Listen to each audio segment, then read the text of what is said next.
I think we've got a few minutes if you've got questions, comments, observations. Yes, would you comment on the influence that Alexander Hamilton had on Washington? The question about the influence of Hamilton on Washington. Well, the influence was great, but I think in some ways it's been misunderstood. There are those who believe that Hamilton, or that Washington was almost his puppet. Washington was no one's puppet. The fact is, Hamilton and Washington, Hamilton was a kind of surrogate son in some ways.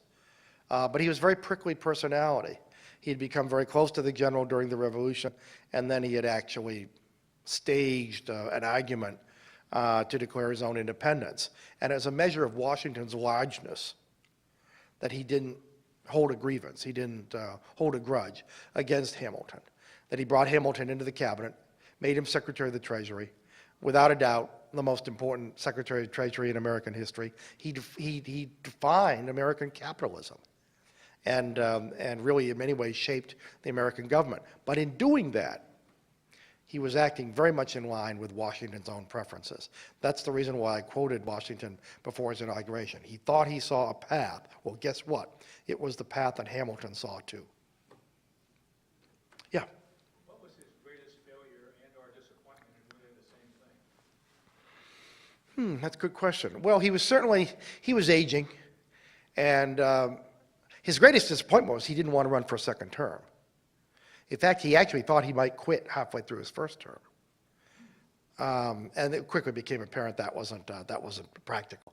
He really didn't want to run for a second term. And interestingly, you know, I found a marvelous letter. It was a woman, a friend of his named Eliza Powell in Philadelphia. She was the wife of the mayor.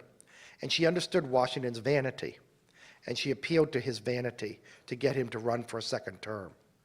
She wrote to him saying that, now if you walk away now, before the experiment is completed, posterity will say of you that you only remained on stage to gain the cheers and adulation of your countrymen. She knew what buttons to push. And in the end, Washington was persuaded that he really had no choice. But there was no way he was going to run for a third term. That was probably his biggest disappointment. His biggest failure, I would argue, as president was, toward the end, I think he became unwittingly very much a Federalist, a member of the Federalist Party. He and Jefferson had a falling out. Jefferson, quite frankly, could be rather duplicitous.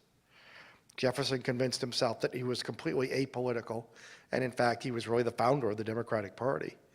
And Jefferson is writing these private letters, which are highly critical of Washington. And of course, there's no such thing as a private letter then or now. It wound up on the equivalent of the front page of the Washington Post. And I think there was a secretary of the Attorney General, Edmund Randolph, who was a Virginian friend of Jefferson's, who Washington fired on suspicion of colluding with the French. And the evidence was thin.